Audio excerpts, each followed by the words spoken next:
And we welcome everyone watching around the world to the Thomas and Mack Center in Las Vegas, Nevada for the FIBA Americas Championship 2007. At stake, 2 automatic bids in the 2008 Beijing Olympic Games. And today, quarterfinal round action continues with a critical matchup between international powers Canada and Puerto Rico. Rick Hamlet, Jim Spinarkle on the call for NBA TV. And Jim, a win by Canada pushes the record to 4-3, and they would advance to the semis, which begin Saturday. That we know. But a Puerto Rico win would make both teams 3-4, at which point differential would come into play as you look at the standings. Canada there at 3-3. Puerto Rico will be next at 5. But coming in Canada, a negative 42 in the point differential.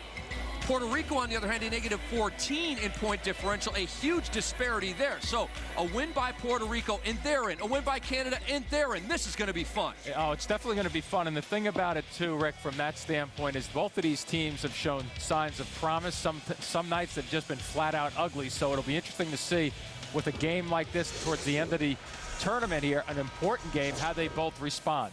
Starting lineups brought to you by State Farm. For Canada, Jermaine Anderson in the backcourt. He will run the 1. Carl English and Olu Famatimi on the wings. Jesse Young is the 4. And Samuel Dallenberg leading this tournament in blocks. He is the 5. Leo Rautins, head coach of the Canadian national team.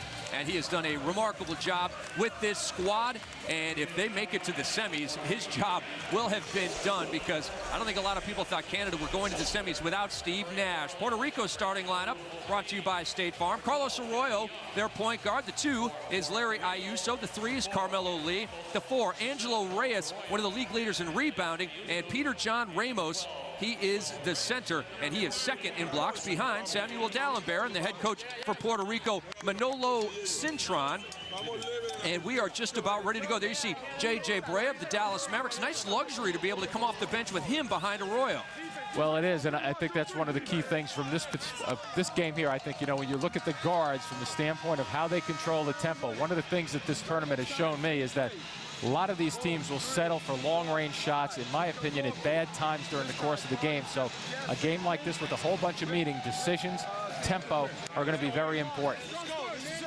So 3 teams are in the semifinals. Brazil clobbered Uruguay in the game before this one. They will join the United States of America and Argentina, and those 2 powers, undefeated in this tournament, play at midnight Eastern tonight on ESPN2, basically about a half hour after this one concludes. So Puerto Rico and Canada each vying for that 4th spot in the semifinals. Now, Jim, the good news for both of these teams is that their Olympic dreams will live on, whether they win or lose this basketball game, because there's a pre-qualifying tournament next summer, about 6 weeks before the Olympics, and slots 3, 4, and 5 in this FIBA Americas Championship go to that tournament. And so you make it to the semifinals, you're automatically there. But if you finish 5th, and the loser of this game is going to finish 5th, you still get to go to that tournament next summer. So why are we going to play this game? Because it's fun, baby. We got Puerto Rico and Canada for national pride. I know, we're ready to go. That's exactly what it is. They blend the pride, they blend the competitiveness into basketball. It's terrific, and I'm sure it'll be a whole lot of fun. And you know, I know they're thinking about the dynamics of what can occur after a win or a loss in this game, but once that ball goes in the air, Rick, I think all that's forgotten. They just want to be competitive, play hard, and not embarrass themselves. Carl English not embarrassing himself or the University of Hawaii or the country of Canada. He's off and running with a 3. Kamla Spinarkle on the call for NBA TV. Glad to have you with us. Live coverage from Vegas of the FIBA Americas Championship. Puerto Rico in white, Canada in black. Under 10 on the shot clock, Angelo Reyes, averaging just about a double-double in this tourney. A miss right there, working against Jesse Young. Well, interesting enough, starting on the blocks, a good way to start the game.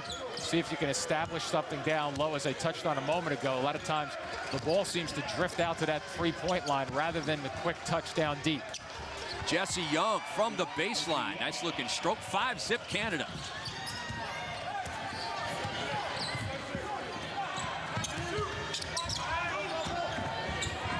Arroyo off to Ayuso. That a 3, but it's off the mark, and Dallenberg the pull.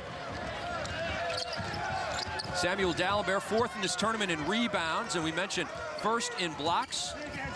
Dallenberg 2.4 swats per game. Oh, and that's what he does in the NBA, and we're seeing him shoot the ball a little bit more like we did just then. That's not his shot. He's been hitting that little 15-footer when it's straight on, catch and shoot. Jim, is that good news for Philly, or will he go back to just being a dunker and a dirty work guy for the 76ers? I'm not sure if it's a little bit of poison sometimes when you think about it, but, you know, I think they really want him to develop his offensive game. If he can shoot that 10 or 12-foot jumper, standing still, looking at the basket, that's clearly going to help him. But I think if he continues that 7-foot and in range, that's where his value on the offensive end will be, in follow-ups also on the offensive side. Ayuso working against Famatimi. A couple of athletes right there. Ayuso gets Puerto Rico on the board with a nice step in. Just a scorer. We saw him go long range just a minute ago and miss his shot, but he has the ability and understands how to get to the basket and make things happen off the dribble. At the 2004 Olympics, he was 6th in scoring at 17.7 per, to echo your point. And Samuel Dalembert was met at the rim right there by Carmelo Lee. And Lee picks up the foul. You got to like that the 3 is in there defending Canada's 5. Well, a little lob over the top just then with Dalembert going for it. I didn't think he was going to get to that ball, but we saw how long he is to be able to catch it and then come back. Never really got his legs underneath him to deliver.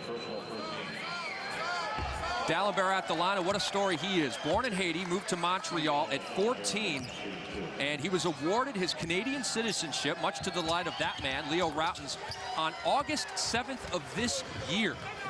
Not even a month ago. So at the 11th hour, he was made a Canadian citizen and was able to be eligible to play with this Canadian national team, and he's been a huge reason why they're on the verge here of making the semifinals as a Royal with a sweet putback. And Dalembert fans in the college basketball game in America will remember him with his days at Seton Hall, and that's what he used to do, anchor them in the defensive slots. Just 2 years at Seton Hall, swatted by Carmelo Lee, and then he was drafted late in the first round by Philadelphia, and he's been there ever since. And he's got a contract, Jim, that we're all jealous of. Samuel Dalembert signed a couple of years ago, a beefy, lucrative contract. We would take the taxes that he has to pay. No doubt about it. We would take the agent cut of that contract. We'd take the taxes on the agent's fee. Well deserved by Dalembert. He worked for that. This is Jesse Young. Got the roll. 2 quick buckets early on for Jesse Young, and Canada doubling up Puerto Rico. Better position to that trip just then, coming across the middle of the lane. So Canada really coming down quickly, looking for the catch and go. Oh, Ramos, how many times have we seen that? They try to feed it into him. He just can't even collect it. Well, there's the go without the catch, right? I mean, the ball goes by him. Big guys, it seems like such a simple thing in basketball, but you must focus on the ball before you focus on your move. It's a rare guy. Some people have that skill to be able to get into their move before they catch it, but they usually catch it down pretty quickly. And those are only the special ones, right, Jim? Oh, yeah. And P.J. Ramos, you know, as good as he is at 7'3", far from special. Yeah, Barbosa's pretty good at that too. He's making his move into the catch. Arroyo off glass, tapped up and in. Angelo Reyes, the offensive rebound. Well, that's what I was talking about earlier, Rick, with the drives to the basket and getting it going to the basket. You notice the rotation defensively, which allows so many different seams to be able to put those balls back off the offensive glass. Now, what was that tap back by Ramos? Just grabbed the rebound. He thought he was swatting that out quickly to Arroyo to get a break going instead of, like you said, just gathering it in. I mean, on the offensive end, you like the back tap, not on the defensive end. There's the drive, and where are the blockouts? Well, the guys who are supposed to be blocking out are not there because they're trying to block shots. So Reyes with the nice stick back snuck his way into that left side. Jermaine Anderson with the rock for Canada, filling in for Steve Nash. I should say taking over for Steve Nash. He's 5th in this tournament at 4.5 assists per game. English against Lee. It's short. And the rebound taken by Ramos. Oh, there's a snatch for Ramos. Better results, too. Look it in, big fella. Carmelo Lee for 3. That's one of the things that Puerto Rico has shown at times in this tournament, the ability to go up and down the floor and get some points on the board pretty quickly. Nice Famatimi, yeah. He went up against the big, no contest, and the bucket for Canada. They retake the lead. A nice stride there, too, coming through the middle of the floor. That extra long stride, and also not too long where you can't get your balance and lift. Nice ball fake. Indeed, open 3. Ayuso's got to can that. He was long. Dalembert the board. Back comes Jermaine Anderson, a.k.a. The Rock. Almost stepped on the baseline. English from the corner. Rebound Reyes. Jim, Carlos Arroyo's had a very weird tournament. He was 0 for 10 in game 1. We've seen some 20-point games from him, but the numbers, not what you would expect from Carlos Arroyo at just 12.9 points per game. And just as I talk about him in a negative way, he whaps a baseline, Jay. Yeah, and I think, you know, when you look at the guards like that, where you've seen the up and down, the roller coaster, sometimes that's indicative of what your team's going to do, you know, in terms of the roller coaster. And that's clearly what Puerto Rico has had, some good, brilliant nights, and then some they'd like to forget about. Oh, P.J. Ramos stamped Olu-Famatimi, and back comes Arroyo. Puerto Rico with a 2-point lead. Ramos is, he's one of these guys that just kind of drives you nuts because he's 7'3". Right. You see the potential, you see him make plays, but then it's like a good for a bad. It's just, it always nets out, doesn't it? As Famatimi, how about, have you ever seen that happen? Yeah, that one I've never seen. He tried for a dunk. I mean, that's unbelievable. The ball on top and rolling, looked like it was rolling out and stuck there for a second. You always see it from a shot, getting squeezed in there. The neck ball, we used to call it. Never on a dunk attempt, though. Puerto Rico by 2. Timeout. Puerto Rico, thought by many, including me, to be heading to the semifinals before this tournament began, but it has been an odyssey for this team. 2-4 is their record, standing in 5th place as they begin action here on the final day of quarterfinal round action here at the FIBA Americas Championship. And another look at the dunk attempt that ends up pinned between the glass and rim. I've never seen that happen. That ball may need some extra air in it, I think. I've never seen that ever, when the ball has rolled off the basket that way. I've seen it going, a shot going towards the crease, if you will. I've never seen that before. P.J. Ramos against D'Alembert.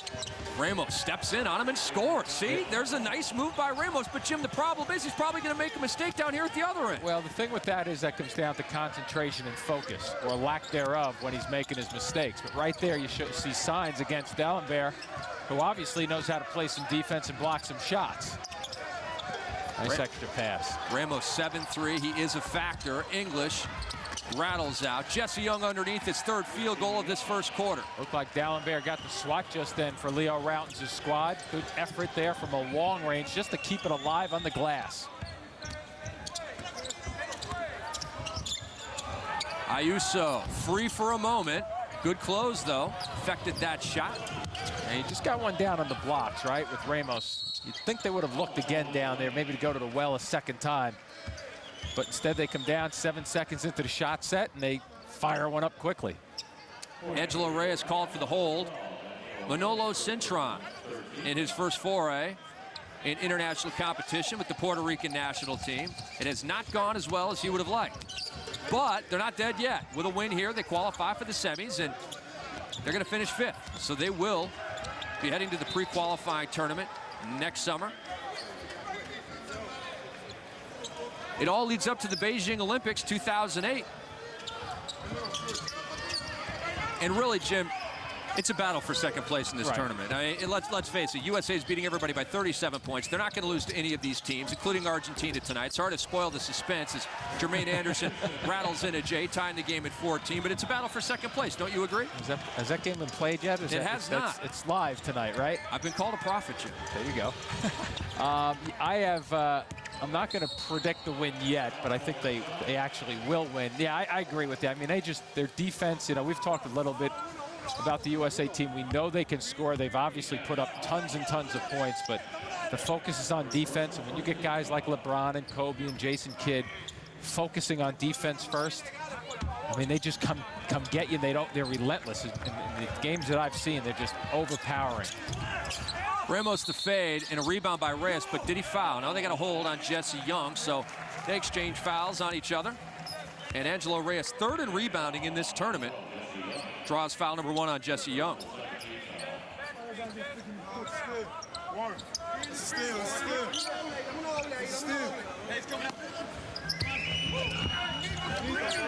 Arroyo open from the corner, and he has 7. He leads everybody. Puerto Rico leads Canada by 2. Breakdown for Canada just then also. They were packing it in on the interior, but you have to be aware of that close corner.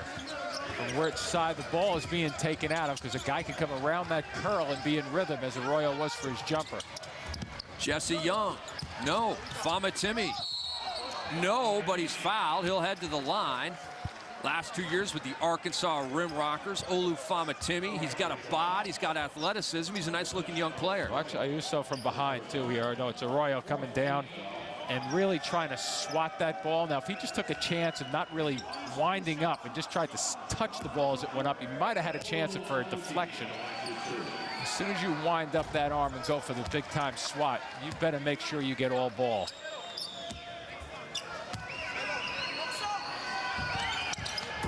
Famatimi, born in Toronto, Ontario, moved to Flint, Michigan to play high school ball and played 2 years of college basketball at Arkansas. He's 1 out of 2 from the stripe.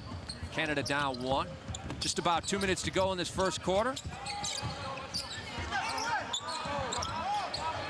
Under 10 on the shot clock for Arroyo, who's bottled up and fouled by Jermaine Anderson.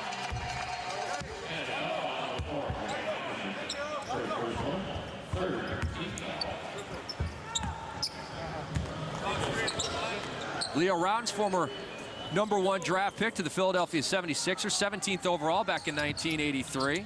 A couple of years in the NBA before going overseas. And one of the better players in Syracuse basketball history. Jim, I can't say one of the best, but made it left his mark at Syracuse. Oh, he sure did. He had a terrific career there. And the one thing about Leo was that, you know, he was a solid all-around player. Could have probably scored more points if not for the fact that he was unselfish and more of a complete guy. A very, very good passer for his size also. Arroyo hit again. Puerto Rico up 4. And the rebound to Reyes. Carlos Arroyo with 9 points. And he needs a 20-plus type of game because Puerto Rico feeds off his energy and obviously his production. Here we go again from long range. A little short on that one. Ramos gives him another shot, and it's Ayuso. Oh, can't get that one to go. Rebounded by D'Alembert. That's one of those examples of maybe a too quick a trigger. You just got the ball back in the offense. Make the defense work a little bit. Boom, they come back down and give up a quick 3. Jermaine Anderson ringing it in, and that was off a nice pick. Set it about the 3-point line, and it brings Canada within 1. We're under a minute to go in the first quarter, but you know the deal. When Ayuso crosses the timeline, he's in range, and he's pulling the trigger as Reyes gets free and scores. Well, I don't have a problem with a guy, just to your point, Rick, when a guy has the ability to score, but you also have to understand when to score. And especially in games that end up being close, in the fourth quarter, you really have to understand the dynamics of that more than anything. I'm hearing your point loud and clear. Yeah. Ayuso is not worried about when in the shot clock he's hoisting, however. Yeah, and I think that was an example last night. You know, we were working the Argentina-Brazil game, and Brazil had plenty of time in that fourth quarter to put Argentina away, and their shot selection was just getting deeper and deeper and deeper, and you could just predict that Argentina was going to come back and tie the score. It didn't take a genius to figure out because Argentina was working the clock. They were getting the ball down deep, driving to the basket. Brazil would come down and take a long shot. So shot selection plays a big, big role in this, especially when guys are not comfortable with one another. You know, it's not like these guys have been playing 82 games in the NBA together. Ricky Sanchez into the game for P.J. Ramos. Gets dapped from his teammates for a solid first quarter. Carlos Arroyo yo-yos at the top. Now under 10 on the shot clock. 5-second difference between the shot and game clock. Sanchez can hit a 3. Looking to feed Arroyo. Arroyo lost the dribble. Turnover. But he got it back. And he fires it up. And Reyes the rebound. Another opportunity for Puerto Rico. 2 seconds left. It's Lee.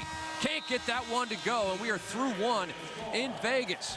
Puerto Rico and Canada in what results to a play-in game to the semifinals this weekend. It's been tight and competitive throughout. 21-18.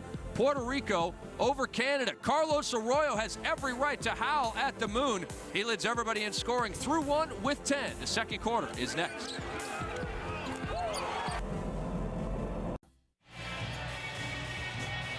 Welcome back to Vegas. Puerto Rico by 3 over Canada. Look at our game leaders through 1 quarter. Arroyo leading everybody in points. Reyes and D'Alembert have been big on the boards, 5 each. Yeah, D'Alembert doing a good job there, but Arroyo actually setting the tone for his squad as Puerto Rico comes out flat. Looks like a 3-2 or a 2-3 zone right now. D'Alembert the fade, and Reyes his 6th rebound. Rick Hamlet, Jim Spinarkle on the call for NBA TV. Glad to have you with us. Puerto Rico and Canada in a play-in game. The United States of America, Argentina, Brazil, they're in the semifinals. The last spot up for grabs in this game. Reyes. Wow. Hit board, though. Jim, you were a scorer in your day. What happened on that? Far side. Well, I was shooting that 12-footer about 16 feet. Putting a little steam on it is D'Alembert forgetting the catch. You notice that it comes back, makes a good play there. He jammed it home. Now, hold on. Now, hold on a second. I got Levon Kendall was 2 feet away and tried to pass it to him. Isn't that on Kendall? Well, a little bit, but they got a dunk out of it. They did get a dunk out of it. But Kendall probably doesn't get an assist on that. Fired a quick pass from 2 feet away.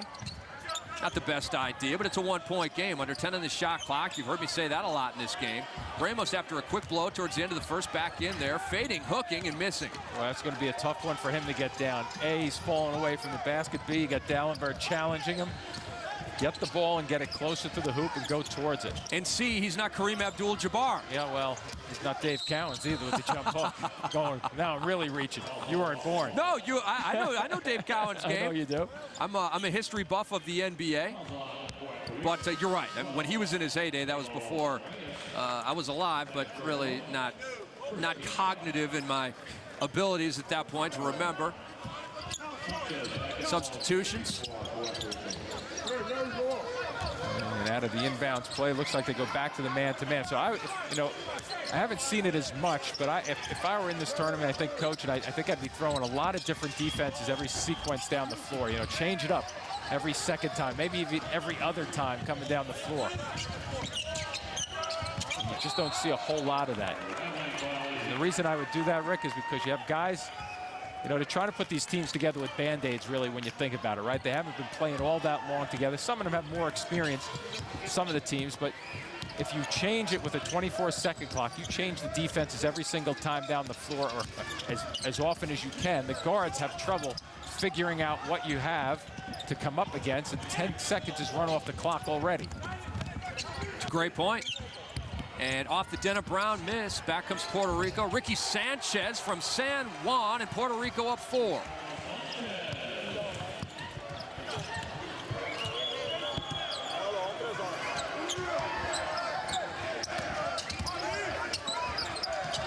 Dennis Brown had it knocked away. Sanchez to Arroyo. And Arroyo's going to pull up for 3. Jim Spinarkle hates that shot, but it goes. 7-point lead for Puerto Rico. When it goes in, we all love it, right? But the traditional 3-on-2 fast break. I don't know. It looks good when it happens, maybe, but I think the percentages are higher when you're shooting a 1-on-0 fast break from a layup from 2 feet away. Recently, it might have been Ala. Somebody was saying how, I'll take the open 1-footer over the open 20-footer any day. It might have been you, Jim. This whole game is predicated on 1-on-0 fast breaks and adjustments to get the 1-on-0, whether it's in the half court or not. You're setting up your half court to get a short, close shot with nobody defending you.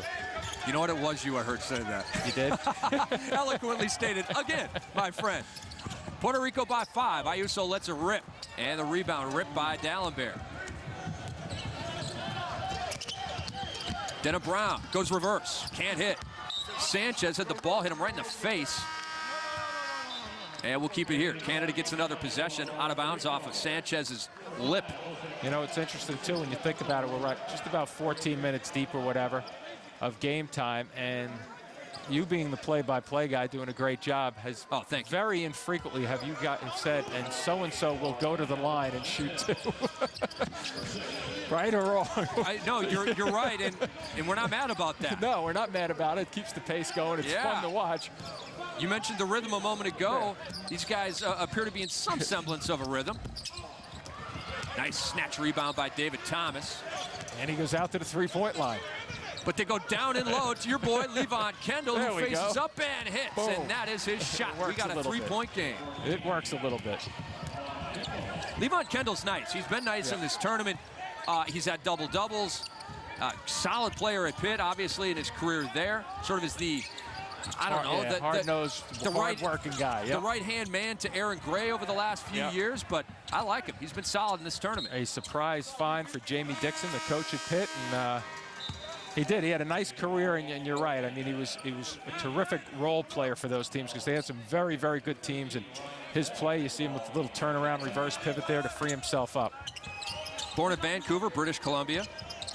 Made the NCAA tournament all 4 years with Pitt. J.J. Barea, 5 and white, into the game. He just dumped it into Ramos, who went glass. And, I mean, the release just changed right there. That was the same move on Dallenberg. Why a different release? Well, I think, you know, it almost got the sense he was thinking it was going to get blocked. Good hard rebound there up front. And another one, Juan Mendez. He is clobbered by P.J. Ramos. Juan Mendez earned these free throws. It's all about establishing yourself down deep when that shot goes up. And look where he is. He's just kind of bumping bodies. He still hangs with it and finishes it off by getting fouled and going to the hoop.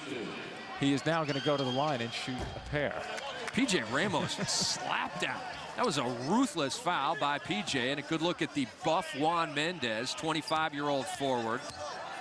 Scoring pretty well in this tournament off the bench at 9.9, but nothing to show for that trip to the line. Here's Apodaca ahead of the pack, and it's followed up and in by Filiberto Rivera. You just can't have that after a missed free throw attempt. Ryan Bell looked like he traveled. Here's Levon, a little outside of his range. Barea back for Puerto Rico. Nice crossover to the cup. Couldn't get the layup. With the offensive rebound to Sanchez. See, there it is. Barea could have just jacked that up. That was an open three, but he's playing with his head, Jim. Let's see what they get out of it. A little drive and a finish. Oh, just misses the finish. They got what you said, the open one-footer, but Ramos missed the dunk. It's that easy, Jim. It is an easy game, It's that easy. I'm telling you. Or it used to be. Just moving around a little bit. Well, you're right. I mean, we're already under 5 minutes left in this second quarter. This game is zooming by. Out of bounds off the leg of David Thomas, and Rick Apodaca pumps his fist for his good defense. Obviously, you being from New Jersey, you know Apodaca very well, and we'll get more into his story on the other side of this break. Leo Rautins, a man that we know very well as the 11-year TV analyst for the Toronto Raptors, working up there with Chuck Swirsky, Raptors TV. They do a phenomenal job. And speaking of phenomenal jobs, look at how hard Apodaca working on defense right here. And you played your high school ball in New Jersey at Hudson Catholic, and Rick Apodaca played his high school ball in New Jersey at North Bergen High School, and he put up huge numbers. He sure did. Had a great career, also in the terrific career at Hofstra, too, scoring a little over 1,400 points. So a local guy from North Bergen, New Jersey, where he played his, for those people listening who don't know where North Bergen is, it's about 5 minutes across the river from New York City. And it's not too far from our NBA TV studios in Secaucus, New Jersey, right in the same neighborhood. About the same distance, about 10 minutes away. Puerto Rico extending the pressure. They get it across to Levon Kendall. Yeah, notice it took about eight or so seconds. Now it's more than that before they even get into a set. That's why I like switching the defenses. And they get a turnover out of it. Fantastic call by you. Juan Mendez just put up against a rock and a hard place right there. Yeah, when you have those defenses changing constantly, I mean, you extend a little bit, so the extending of the defense three-quarter is going to take 3 or 4 or 5 seconds off the clock right there. Then you get back. You have to reload and figure out what the defense is at half court. So it works to your ability to kind of take the shot clock down, and the travel's going to go the other way. Back-to-back turnovers. J.J. Barea turned it over on the travel. And he loves Vegas, Jim Spinarkle. He was a stud at the Summer League last year in Vegas for the Mavericks. That's how he made the team. And this past summer, just about a month ago, at the NBA Summer League in Vegas, he almost won MVP. His Dallas Mavericks went 5-0, and he was the biggest reason why. Stay in Vegas. Wants that NBA club to come to Vegas, I guess, huh? Well, I'm sure he's happy with the Dallas Mavericks, and he's going to be going into his second year with them. And they're happy to have him. He will be a more prominent member of their rotation this year. Apodaca denied by Levon Kendall. What a block! Mendez down low, spins right into Alex Falcone. And that A charging violation on Juan Mendez. And we continue to see the pace go up and down, but you're absolutely right. That was a terrific block from behind. We're going to take another look at it. You know what helps the guy get the block, though? It's usually the first guy who's helping out to try to get the strip, because as a shooter, you forget about the guy who's coming in on the second guy, and you think you have that layup. But you need that first guy to slow people down. And, you know, we give all the credit to the shot blocker, but give a little credit to the first guy in. I love it, man. You're digging deep with that analysis. Thanks, brother. Beautiful stuff. Apodaca got it out to Sanchez. Little shovel into Falcone, and he was met by a couple of Canadian defenders off on Falcone over to Canada, and they get the rock back down 5. And Canada switching up the defense, flying, you know, coming back that time into a zone defense. With D'Alembert on the floor, it's not a bad move for them because he takes up so much room with that wingspan of his.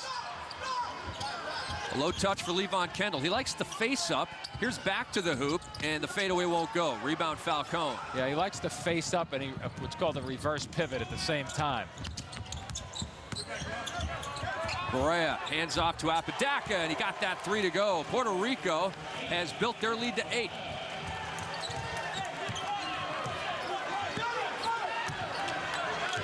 Manolo Cintron was on the court. The officials did not see that. Here's D'Alembert on a face-up. He's going to try to drive by Sanchez. Denied by Sanchez. The follow is there. David Thomas. Big play for Canada here with 2:08 to go in the first half. And that's all about D'Alembert's establishing the post position. Even though that wasn't his strongest offensive move, you see right now he doesn't get in good position because he puts himself underneath the basket. Watch where he starts his leap from. Both feet behind the basket. Even with his size, that means he still has to bring that ball into the defender's face and hand. Gives him a chance to get a block on that. So what does he do? One more power dribble right there to get the oomph going, you know, up into the defender right there. If you're coaching him, what would you tell him on that? I tell him to establish his position about 3 feet closer to the basket when he catches the ball. That way he doesn't have to worry about putting it on the floor that much. Maybe one quick spin dribble, and then boom, right to the basket and bring his size to the glass. Filiberto Rivera fouled out high. And you know what? It's cool in a way to see guys like D'Alembert extending their game a little bit, because in the NBA, limited to shot blocking and rebounding. Here, more offense, or at least trying for more offense. We had a low-scoring game. Come on back.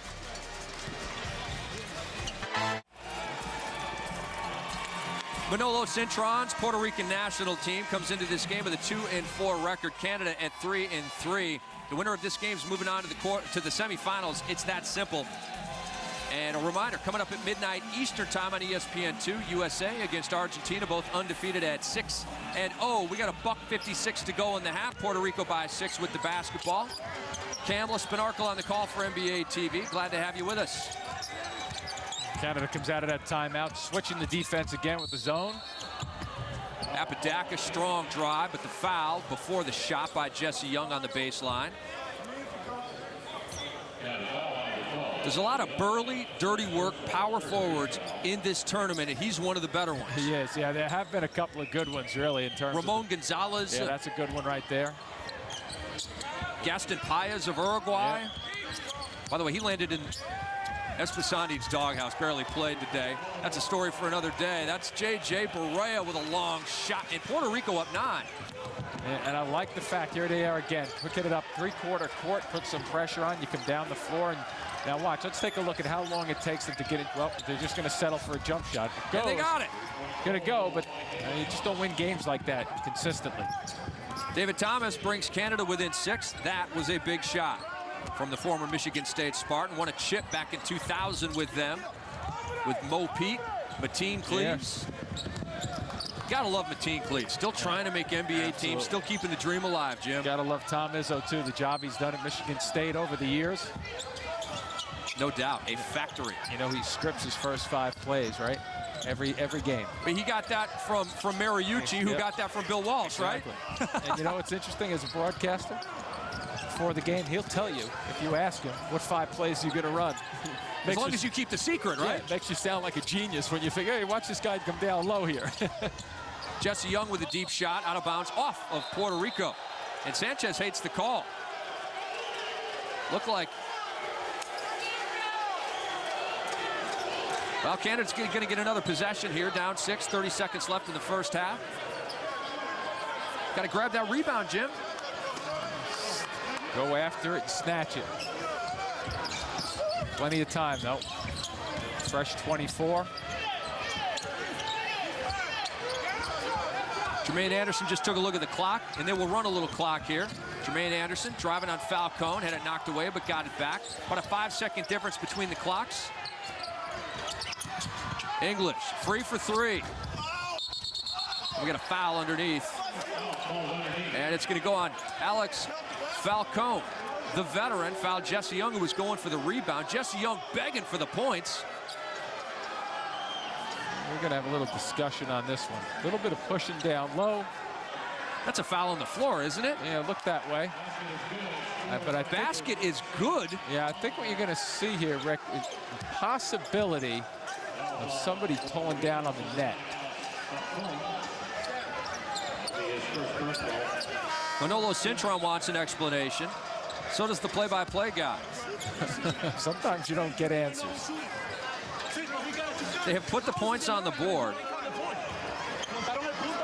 And earlier in this tournament, I believe it was a game between Argentina and Puerto Rico, Luis Scola was put at the free throw line mistakenly, and then they took the points off because the refs told the Argentine bench, you didn't have the right guy at the line. And that was at the end of the first half. Now we have controversy involving Scory at the end of the first half as well. They've given the bucket to Canada, and Canada gets the ball back. Curious. Under 10 seconds to go in the first half. Here's English. Out to Thomas. Does he have another three in him? He does with 1 second left. And we got a 1-point game at the half. David Thomas coming up big. Boy, a crazy last 20 seconds or so to this half. But Canada really taking advantage of whatever that call was in terms of getting a second opportunity there. And they really, really put some good points on the board for Leo Routen's squad. It seemed like 2 seconds ago it was a 9-point game. It's now a 1-point game as we head to the half. David Thomas, the hero right now for Canada, and they are full of confidence as they head into the locker room at the half. Jim and I back in a bit. Stick around. Time for McDonald's halftime statistics, and Jim, Puerto Rico's on top by 1. Please tell the folks at home why. Well, they're shooting that ball from long range. 7 for 17 with the three-point shots is why they're up, because look at that next line, Rick. 0 for 0 from the free throw line, 2 for 7 for Canada. These guys are letting it rip, and that's why they're ahead just by a single digit. And there's been a good flow to this game. The rest of this game on the other side.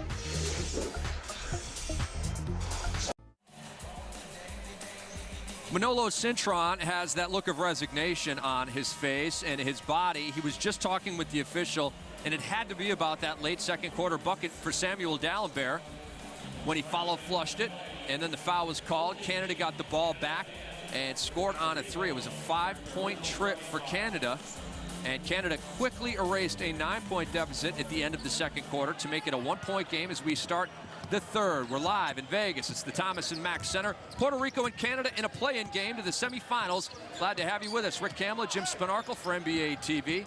And we're underway. Larry Ayuso, elbow J, off glass, in and out. And the banks aren't open this late in Vegas. And Ayuso's a good shooter. What was going on there? Well, I'll tell you what, you can always get money in Vegas, though. Maybe not in the bank.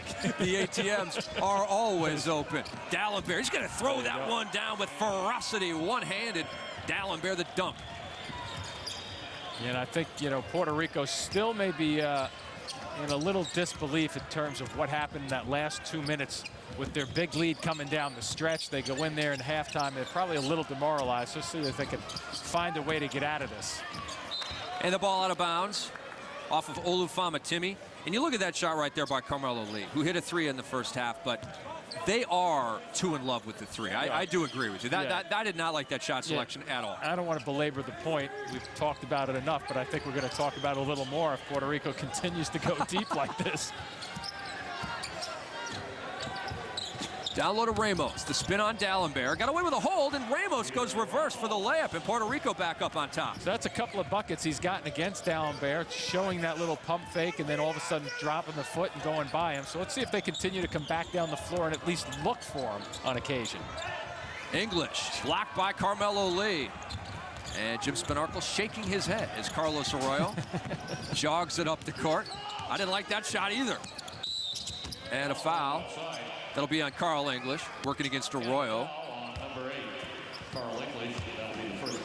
you see the quick close, and guys just assume that nobody's going to be able to get a hand in there. Apodaca coming from nowhere to get a block.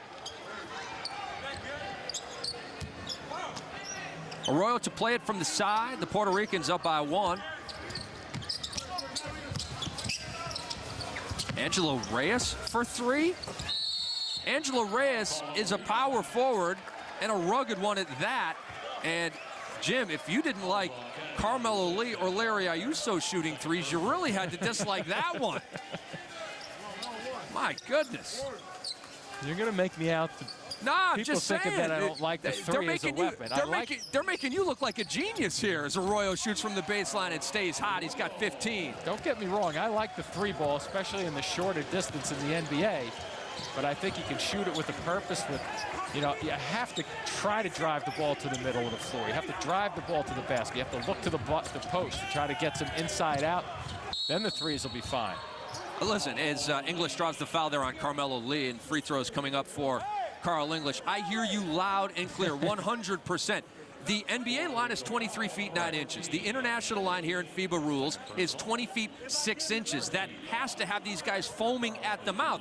But there are good 20-foot 6-inch threes, and there are bad 20-foot 6-inch threes. Well stated.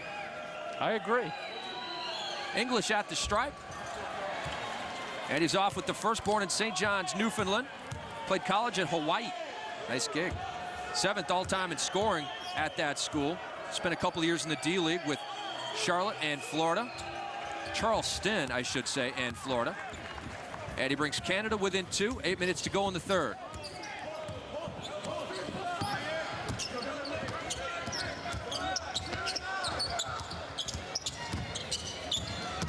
Arroyo off the Reyes screen. Ramos now, the smaller Young on him. 5 on the shot clock for Ayuso. Into Ramos, nice give and go. Yeah, it sure was. Well designed, too, in terms of the delay. You know, the big guy has to fill that middle of the floor, but the guard has to let him kick and give him a second to get to the spot so he can catch and just lay it in.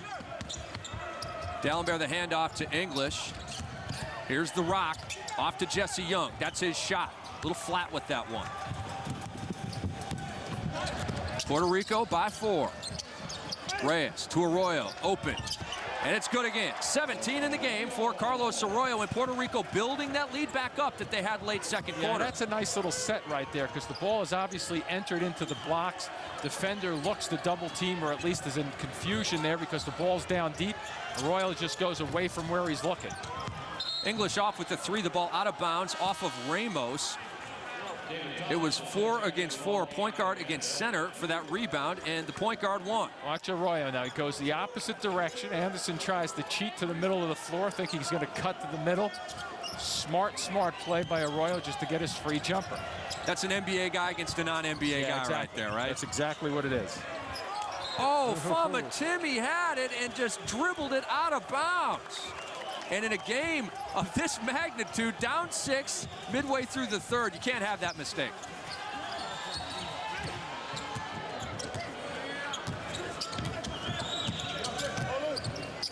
Arroyo has that look. Ayuso, under 10 on the shot clock, and he goes over D'Alembert, misses, rebound Reyes. Ayuso, he's not going to turn off that shot. He's going to nail it from the corner, and the lead is back to 9 for Puerto Rico. That was a good 3. Exactly. After he's tested the water going over D'Alembert, there's a nice little floater going against D'Alembert, but missing that one, and then go back with the range and let one rip from long range. It's a great play by Jesse Young to save that in. No guarantees, huh? I'm guaranteeing the United States beats Argentina at midnight Eastern on ESPN2, but I'm not guaranteeing that D'Alembert makes both free throws. And look at that stat. Maybe the stat of the game. P.J. Ramos starts the game usually with 2 fouls, only has 1. Look at that right shoe there. Looked like Canada might have gotten a break. Let's see if they can convert. Yeah, guaranteeing 2 shots to go down. There's 1. Ricky boy, you're right on that one. I'm right about my prediction for later on tonight, too. That's true. I didn't get to that one yet. D'Alembert already 11 rebounds, shaking his head. And he's 0 for 2. So you're saying your second prediction's as solid as your first prediction? I am. All right. Well, I mean, you know, if Argentina had Manu Ginobili and Andres Nocioni and Fabrizio Oberto, I would not be singing the same tune. But with the big three of Scola, Delfino, and Prioni, it's not going to be enough. And, Jim, you obviously know that. That was Arroyo off with the 3. You're just not willing to go ahead and guarantee it like I am. Jermaine Anderson. And, by the way, I'm on a limb that's strong enough to hold Shaquille O'Neal, guaranteeing a win in that game. Absolutely. It tells me a little bit about your tolerance for risk. And you're in the financial game as a part of your livelihood. I used to be, and thank goodness I'm in NBA broadcasting. Worst financial planner ever, Jim. I'll leave it at that. Here's Jermaine Anderson. Just over 5 to go in the third quarter. Jermaine Anderson left alone. Oh, and he couldn't get it to go. Reyes, the rebound, almost threw that away. The play has come to an absolute standstill as Ayuso nails a 3 to shut me up. I thought I was talking about the Canadian end of the floor. Puerto Rico by 12. Ayuso has a headset on listening to you. I tell you what he's got. He's one of the better range, right? He's got range, and he's a streak shooter, and it's flowing for him right now. And no conscience. He has no conscience. This whole Puerto Rican team has no conscience. That's true, too. Good point. If you're open, let her rip. Well, that's usually what the good shooters do. He has a 2-foot shot there because of the distance of the defender. 2 feet is enough to get the shot off and get into your shot. And it doesn't take long for good shooters to get it off, too, if they're anticipating that. Knocked out of bounds. It was off on Puerto Rico. Canada will play it from the same spot. If you're just joining us, and if you don't know much about this tournament, this is a play-in game. The United States, Argentina, and Brazil are in this weekend's semifinals, and this is a play-in game right here. Canada 3-3, Puerto Rico 2-4. The winner will advance to the semifinals, and Samuel Dallenberg says, not so fast, Puerto Rico. We got a 10-point game. Once again, Canada just then mixing it up a little bit more than Puerto Rico, trying to drive it to the basket, and that's why Dallenberg had such a great opportunity on the second shot put in. They got a bigger guy. Now David Thomas on Arroyo. He shakes him with the dribble and hits it. He is ablaze. Carlos Arroyo now with 20. How about the cross, too? Little shake, the cross from left to right, and the pull-up jump shot. Just so well done by Arroyo. This is a dangerous team, Jim. When they catch fire, I mean, it's all good. And David Thomas. And I like the switch up to the zone right there in that possession. You know, they have the lead, force Canada away from the basket. They'll let them shoot it and continue to shoot it from the outside, especially if they're not going to really challenge every single time down the floor. Start playing the percentages. 5 in the shot clock for Ayuso. He's got Canada right where he wants him. Oh, Famatimi right there on the takeaway, and here he comes the other way. Famatimi couldn't get the roll for the and one, but he goes to the line with a chance to get Canada a little bit healthier here late third. Just a little too much action with the dribble last possession, but this is the one with Arroyo just shaking. Boy, you talk about awesome. Locking somebody's legs up. Not a whole lot you can do right there. Arroyo and Ayuso, they're the leaders of this Puerto Rican national team, and when they're going, Puerto Rico's going. When they're not going, Puerto Rico's not going. It's as simple as that. Famatimi makes this an 11-point game, 3:39 to go in the third. And he's rewarded for his steal and free throw with a sub out for Denham Brown.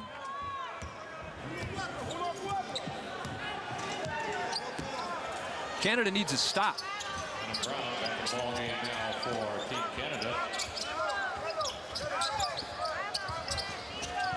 Shot clock once again a factor for Puerto Rico. Carmelo Lee hits again.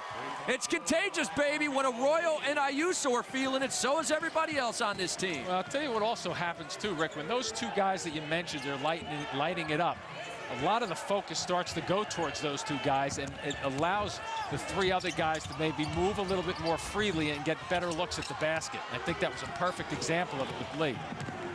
Ayuso back for Puerto Rico. Their lead is 14 and possibly counting. Arroyo off to Ayuso from San Juan. Couldn't get that one. And P.J. Ramos slapping at Levon Kendall. The referee laughed at whatever Kendall had to say. Fouls on Canada's number 14, Lamont. And that foul on Kendall will send P.J. Ramos to the line. Are those racing stripes in Levon Kendall's head? He's got racing stripes, Jim. Is this the 80s or the zeros? Levon making a statement stripes, with the hair.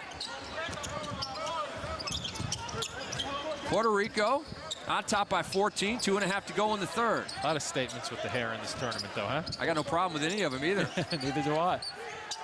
Nene had a fro for the first game. He's gone cornrows ever since. Here's Angelo Reyes staying after it, rebounded by D'Alembert. It's time for the Canadians to make a surge here, late third. Well, they did it during the late second quarter. We'll see if they have another bit of magic in them coming down the stretch. They're in a little bit more trouble than they were at the 2-minute mark in the second quarter. Uh-oh.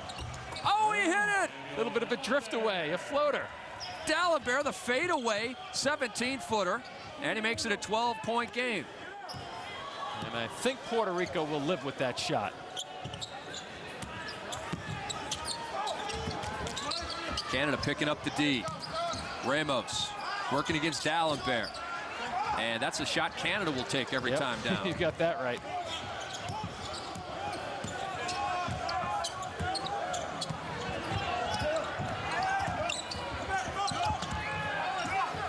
Jermaine Anderson to David Thomas, down low to D'Alembert. He's got Ramos on him. He faces up. Couldn't get back-to-back Jays, and I'm not one bit surprised. Kendall crashed, but Carmelo Lee the board. I think D'Alembert's shot, if he's going to do that, Rick, has to be standing right at the foul line, straight out. I mean, the angles start to throw him a little bit, and that's not exactly what they want. Use the size and get down underneath the basket. Carmelo Lee called for a traveling violation, and that brings to mind the three-pointers that Amari Stoudemire is hitting in this tournament. He's been working, Jim, on his three-point game, and you know that the Phoenix Sun team, which is basically devoid of true bigs, needs Amari down low. The last thing they want is him getting all psyched about hitting threes. Well, it is the summer for Amari. I think, you know, he'll let him do a little of that during the summer. I think he understands what his mission is during the NBA season. I mean, they have enough three-point shooters, obviously, on that team. They don't need Amari out there bombing them. Good point. And that USA team, if you watch the style of play here with both of these teams, and I mean, I've been harping on it in terms of the drives to the basket, the lack of, and pull-up jump shots and the threes. Notice the difference tonight when the USA team plays it, the way they challenge the rim. And I think that's the major difference, is how the USA stands out. Yes, they've been playing tough defense, but they challenge the rim and they go after it. Most of these teams that I've seen, it's just not their styles. Under a half minute to go in the third, and now under 10 on the shot clock for Puerto Rico. They hold with a 12-point lead. This is Rick Apodaca from deep. And it's good! Another three by Puerto Rico, and the lead is 15. Well, that's one of those demoralizers right there coming down the stretch. Canada better answer right here, because leaving the floor and going to the bench after that one, down 15, is really a struggle to get motivated to come back up. Jermaine Anderson, a lot of dribbling, not much to show for it, and he misses the shot. We had a one-point game at the half, and it's now turning into, dare I say, a blowout. Puerto Rico, on the strength of unbelievable shooting from three-point range, has built a huge lead here, Jim. Well, they have. Take a look at what happened, though. 23-9, Puerto Rico over Canada in the third quarter. Pretty good effort by Puerto Rico. We're through three. Puerto Rico has a 15-point lead on the strength of threes. Jim, 12 of 26 from downtown for Puerto Rico. Right. Conversely, 4 of 17 for Canada from long range. That's the story of this game. It sure is. And Puerto Rico also perfect from the line, too, tonight. 0 for 0. Is that perfect? Hey, they haven't missed. I haven't missed, exactly. Kamala Spinarkle on the call for NBA TV. Canada starts with a miss. Puerto Rico on the run. Good smarts here. Nothing there in the fast break.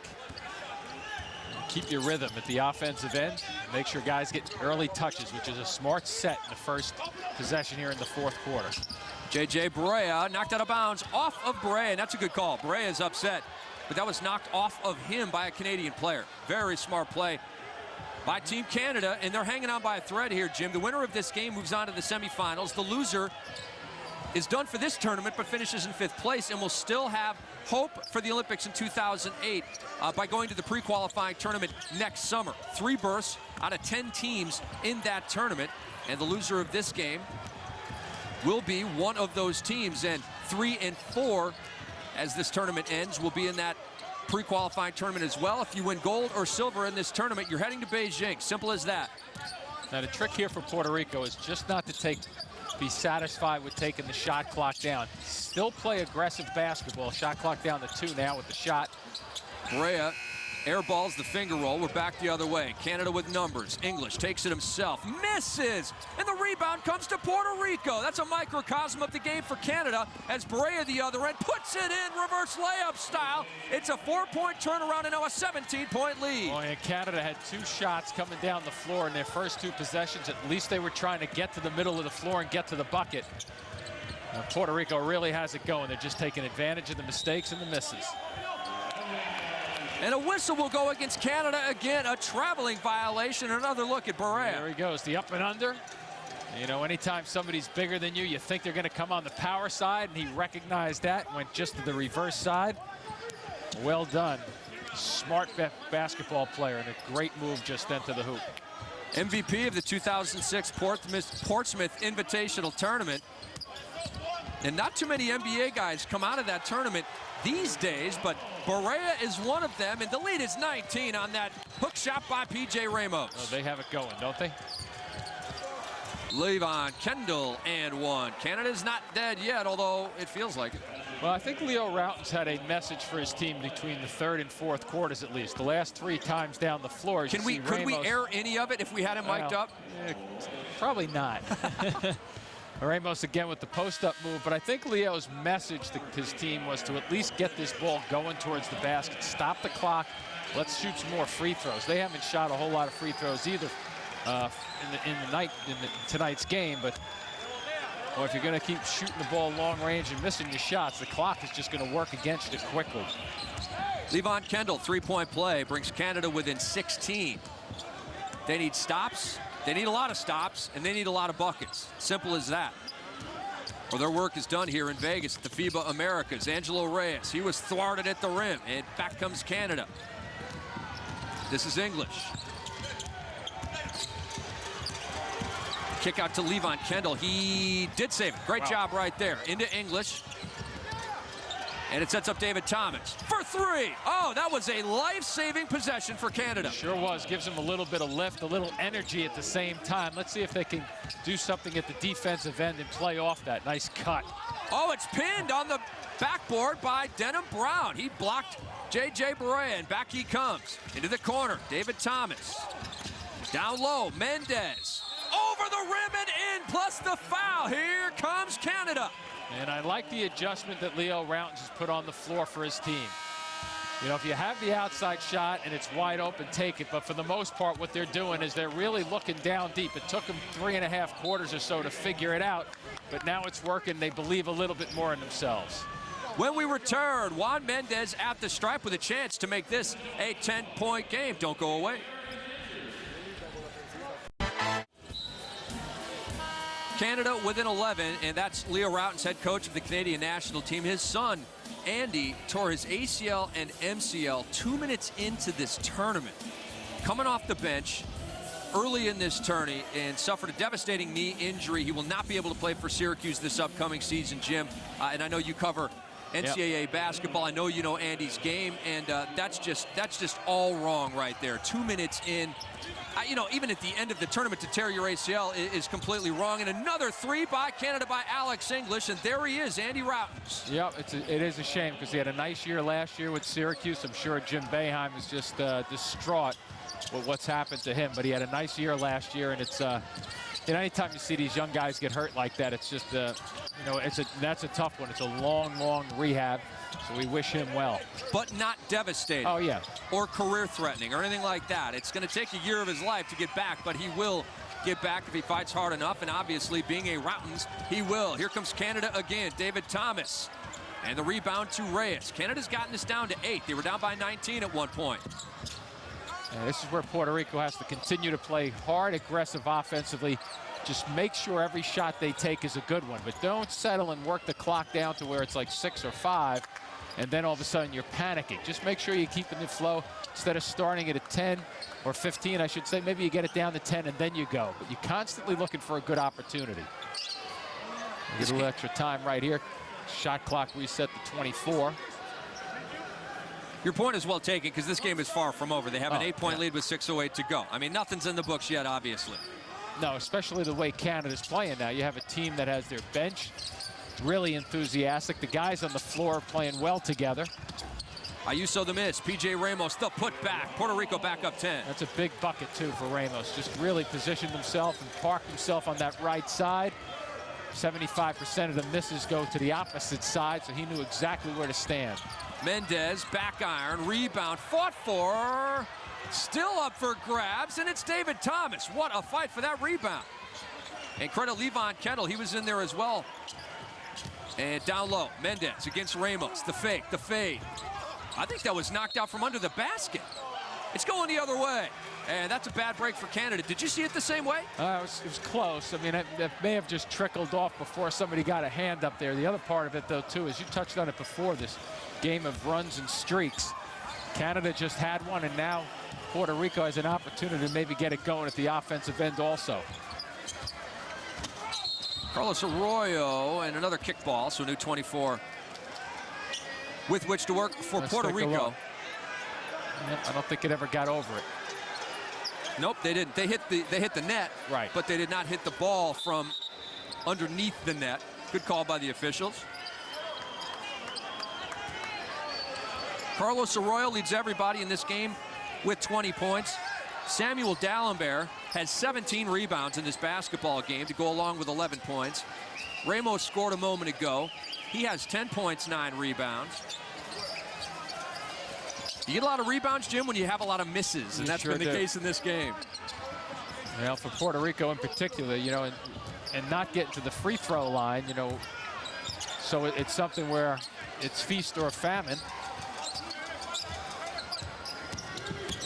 Arroyo for 3.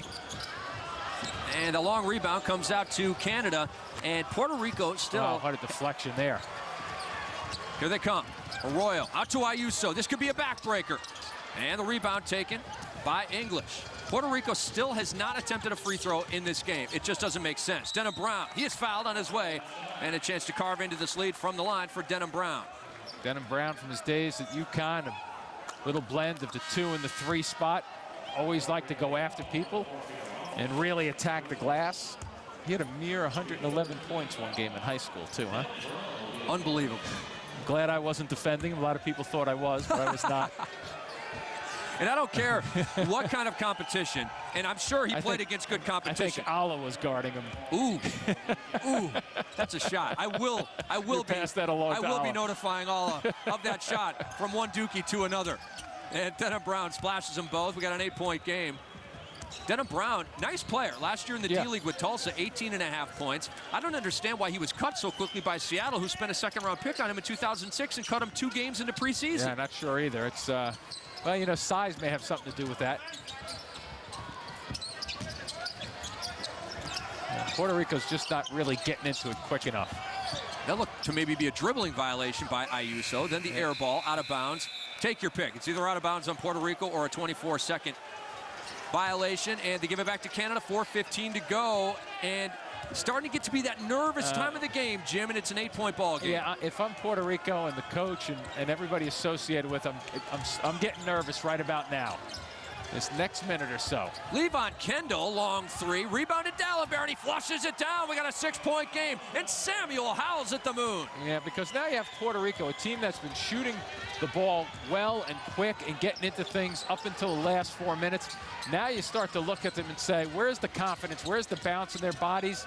Collectively, I just don't see it right now at the offensive end of the floor. Too much confusion. And not enough assertiveness with the basketball. Reyes works into the paint and scores. What a move by Angelo Reyes. Boy, did they ever need that, because it was really drifting down again, that shot clock working against them. Reyes has 12 rebounds. Those were his 5th and 6th points, and an and 1 again for Canada. How big has David Thomas been in this game? Right spots, good cut to the basket. We saw him in the first half shooting the ball from long range. And this is what you want to have happen. Cut to the basket, nice catch, a difficult catch in traffic. Off the chin, I'll say that's tough. Yeah, grab it back down, but he regroups, gets it up, and more importantly, stops the clock and gets to the free throw line. David Thomas now with 16 points off the bench, and we got a 5-point game with 3:20 plus to go.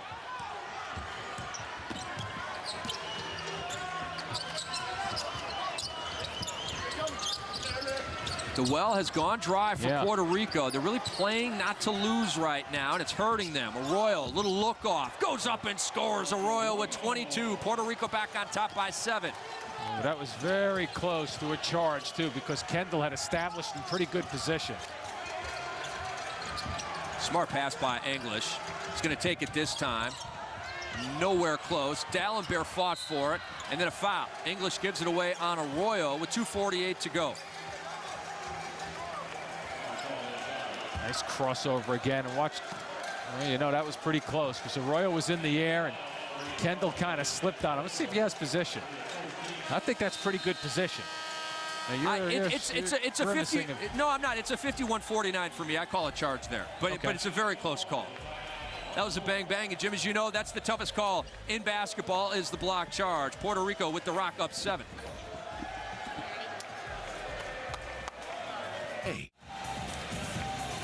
Carlos Arroyo, the spotlight is on you, and usually when that's the case, that dude comes up big, and he has in this game. 22 points to lead everybody, and his Puerto Rican national team leads 68-61 over Samuel D'Alembert's Canadian national team.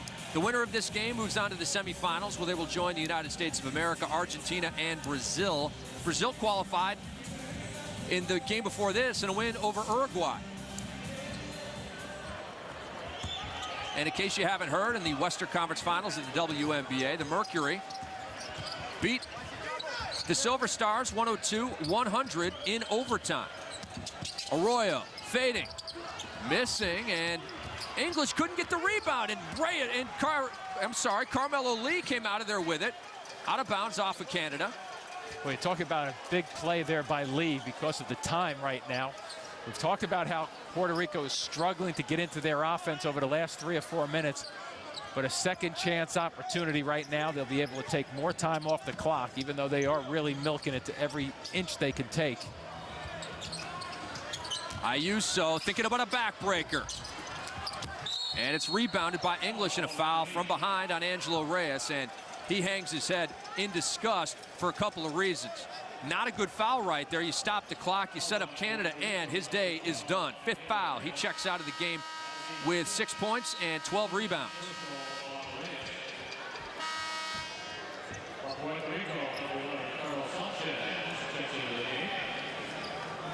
Correction, that WNBA game did not go to overtime. It just felt like it.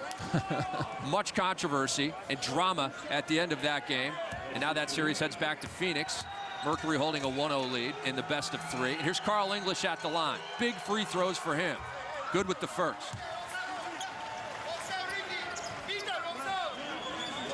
Angelo Reyes is going to have to hope that what he has done to this point, plus 215 of good play from his teammates, is good enough to get Puerto Rico into the semis. English again. And it's rebounded by Arroyo. Good work there by Arroyo. It's a simple thing, but getting the guards to come back and rebound off the misses, especially at the free throw line, because that one hit hard and kicked out about 12 feet from the hoop. 6-point game. Carlos Arroyo and Puerto Rico looking good, but not in the winner's circle just yet. Bad pass saved by Ayuso, walking the tightrope. Lee gets it back, but it's a shot clock violation. Bad offense, good defense, and it's Canada ball. A little bit of both. You have to give credit to Canada, but once again, Puerto Rico is just, you know, kind of looking for the back door, and I don't mean the back door to the basket. They're looking for the back door to get out of the building. So Canada with new life here. Just a 2-possession game, under 2 minutes to go. Jermaine Anderson for 3. Short rebound Sanchez. You like that shot, Jim? Nope. 6-pointer. I mean, it's, you do the quick math and it means you're down by 2 3-point shots, but you got to forget about the math. It's still plenty of time, minute and a half and change when they have the basketball there. Drive it to the hole. You got to stop the clock. But that's not the style of this tournament right now. Ayuso smothered by Dalembert. Another chance for Canada, down 6. Here's English. The kick to Thomas. English had a corner 3, passed it up. And Carmelo Lee wanted a walk, but a foul is called on the men in white on Carl English, who just was 1 of 2 from the stripe. And that is a tournament-saving rejection by Dalembert. It sure was. Keeps them alive, gets them the possession, and a foul at the other end of the floor. Samuel Dalembert has blocked more shots than anybody else in this tournament. Number 2 is his counterpart in this game, P.J. Ramos of Puerto Rico, and English looked very true on that one. 5-point game.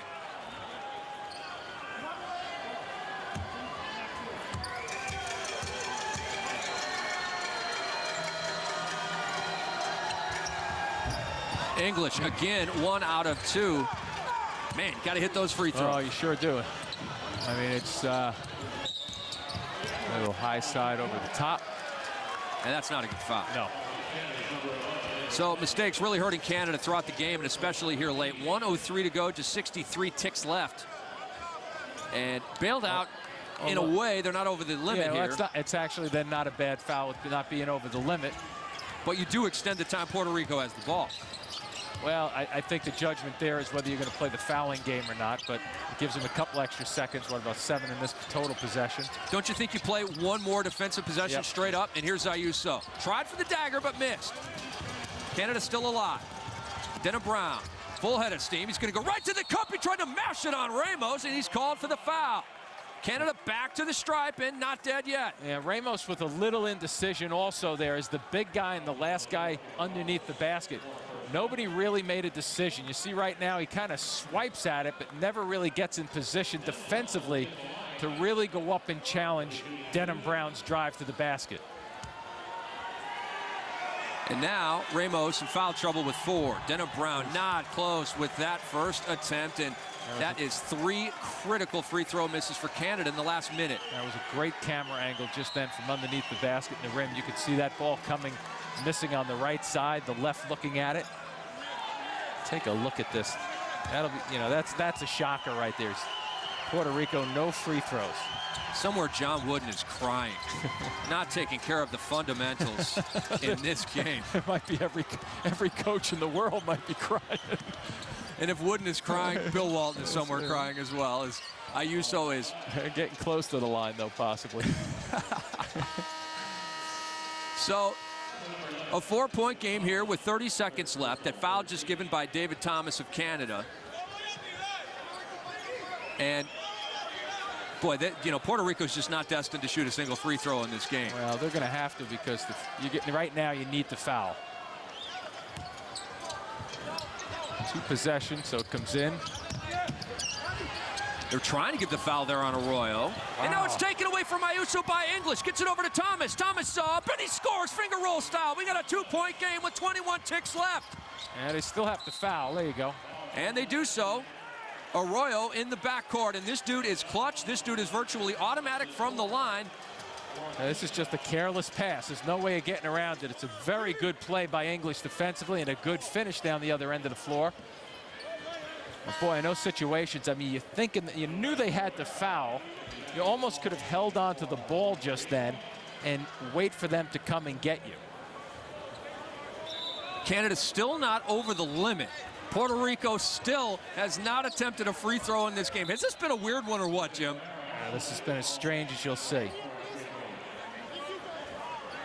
Samuel Dalembert, speaking of strange, or at least unusual, approaching 20 rebounds in this game.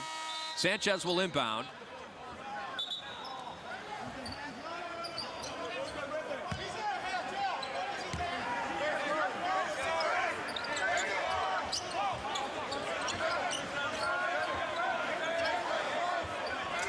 All right, everybody set. Here we go. Ricky Sanchez to play it. And he gets it in to Filiberto Rivera. Here's J.J. Brea, and they have their foul team in there right now, does Puerto Rico. And J.J. Brea, a very good foul shooter, tagged by Denham Brown. Foul team gave up 3 seconds, though. Foul team should have got that. As soon as that first pass came in, the first catch, you go for 1 quick swipe and then a foul. If that's the decision you're going to make, and they have to go into the fouling game. You want to do it as quickly as possible. Angelo Reyes can't bear to watch. Angelo, look up. I think your team's going to win. J.J. Barea at the line. Barea. You're guaranteeing another win right now? No, I'm not. I'm just saying it looks good for Puerto Rico here. No guarantees here. Not with the way they've been turning the ball over here in the fourth. Now I'm getting a better feel for your risk tolerance again. Barea, nothing but net. Well, we all know how big this next one is for the two-possession game.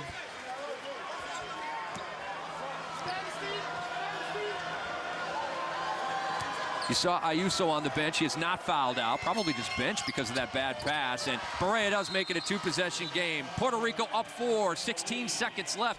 And Canada wants time. So what do you draw up here if you are Leo Routens, understanding that David Thomas has 18 points, D'Alembert has 13. Nobody else on that team is in double figures. I'm not sure you're going to like what I would draw up, but I'd get that ball to one or two guards. And think about what Puerto Rico is going to do. They're probably going to stay away and anticipate that you're going to look for a three or a heave. 16 seconds left. You can get a score. If you can get one going to the basket and lay one in, which you should be able to get a lane to the basket, you'll have a two-point game with about 10 or 12 seconds left on the clock if you do it correctly. And that gives you plenty of time to go for a quick steal again on the inbounds pass and foul. And then obviously you have to hope that Puerto Rico misses a free throw. That's all you're playing for here. Stop the clock and hope for at least one miss. I agree with that thinking. If there were 7 or 8 seconds left, you know, well, at that point, you're almost out of luck. But with 16 seconds left, you're going to, if you play it right, you will get two possessions. Oh, yeah. Yeah, that's to only one for Puerto Rico if you play it right. You might be able to get 3 out of this, believe it or not. That's why you have to stop the clock and play the percentages. You Dukies are so efficient. Oh, thanks. Canada, Puerto Rico, fighting for a berth, the last berth in the semifinals of the FIBA Americas Championship 2007. Now, the other thing, too, though, Rick, to think about is that these teams have not been together for long periods of time. So, you know, if a team was in an NBA situation, this is game 60, you have this down already in the season. Because this has only been, what, 8 or 9 game, a 9-day tournament, and these guys have not been around together. Let's see how they execute down the stretch. So there could be some miscommunication. This is the 8th game in 9 days for both of these teams, and every team in this tournament playing here today. A lot of games, back to back to back to back to back. Here we go, Canada. Down 4, 16 seconds left. English over to Jermaine Anderson for 3. Looked like it might have been blocked. It was short. Rebound comes out to Filiberto Rivera. He is tagged, and Puerto Rico looking very good, Jim. They did not listen to you. They went for the 3 instead of the quick 2, and it looks like it's going to hurt them. And you know what? A lot of times on highlights, you see that shot, and when it goes in, you see the highlight over and over and over again, and people think that that's the way to play it. You never see the highlights of guys missing shots in those same situations. So now the percentages just went completely out the window on one shot and one attempt from long range. You're right, that was your shot. You don't give yourself the missed free throw attempt. And then if they miss, then that 3 attempt to tie the game. It's basically over right now with Rivera at the line up 4. And look at the clock, 8 seconds rather than 12 or 10. And the first one is good from Filiberto Rivera. And for him, he has not played much at all in this game. That's just his 3rd point. Now, Rick, don't get me wrong. A lot of good things would have had to happen for Canada to tie this game up. But if you make those free throws, all the strategy goes right out the window. So another timeout for Canada. They're bumming.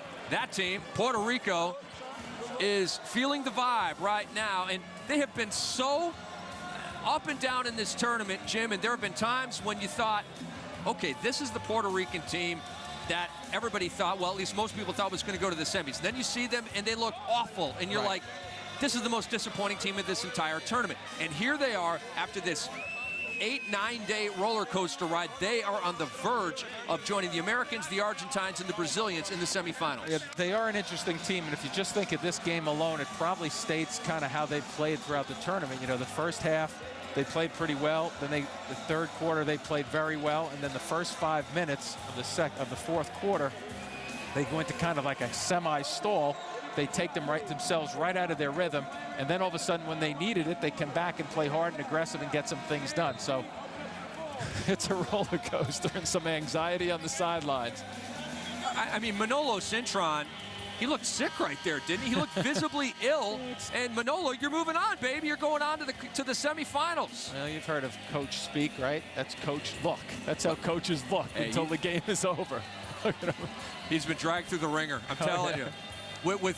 I mean, because this team more than any other in this tournament, if bad shot selection has really been a major factor in this tournament, this team, they've been the poster children for that shot selection. And Manolo Cintron is going to be happy to get out of here with a W. Denham Brown, he lost the ball, and it's rebounded by P.J. Ramos, or is it?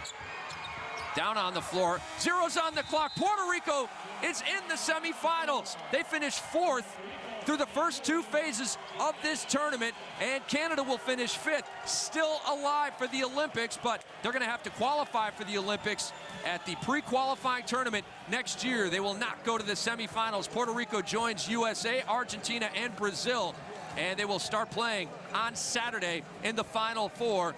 And the final game in the third-place game coming up on Sunday. Carlos Arroyo, 22 points to lead everybody, and Puerto Rico to victory. And it's time for the higher play of the game. And for it, J.J. Barea, the sweet reverse layup right there against Juan Mendez. Jim, that was nice. It sure was. The little guy put a little bit of spin on the basketball off the glass. A terrific play and a good effort by Puerto Rico. You see in the second and fourth quarters, not real good with 14 each. Third quarter is where they really put that spread up. Canada and Puerto Rico, they put up quite a fight. This was not the most cleanly or beautifully played basketball game of all time, but gritty, competitive, defensive, and right down to the wire. Well, it sure was, considering that Puerto Rico until the last, 2 minutes or so of this game really didn't go to the free throw line. Amazing that they were able to weather the storm and keep shooting it. Long-range shots, because Canada started to go after it. D'Alembert played well with his rebounding and his scoring. But Puerto Rico finding just enough down the stretch, with Lee shooting the ball well just there, and Arroyo, as you touched on, really with the crossover, making things happen off that crossover and pull-up jump shot. So he was the leader. He set the tone for them. Canada came back and made a nice little run. Had Puerto Rico worried down the stretch with David Thomas playing well and shooting well, but Canada just not enough in the tank and not enough time on the clock. As you see, Carl English put a big one down to keep it close and keep Canada believing. Puerto Rico just enough to answer him. Ramos going up high for the snatch there, huh? Barely getting off his feet. That was a big bucket. Yeah, it sure was. He just missed a double-double. He had 10 points and 9 rebounds. Only 2 Puerto Rican players in doubles. You had Arroyo with 22 and Ramos with 10. Ayuso had 8. And we talked about perfect from the free throw line, Jim. Well, you talked 0-0 sarcastically. They ended up perfect from the free throw line, 4 of 4. And this was it. Yeah. J.J. Barea at the stripe, and then Filiberto Rivera, he was 2 for 2 as well. So we're done from Vegas, NBA TV style. For Jim Spanarkel and our entire crew, I'm Rick Kamla signing off from Vegas. Puerto Rico into the semis, 72-66, ESPN2 midnight, USA, Argentina. Enjoy, everybody.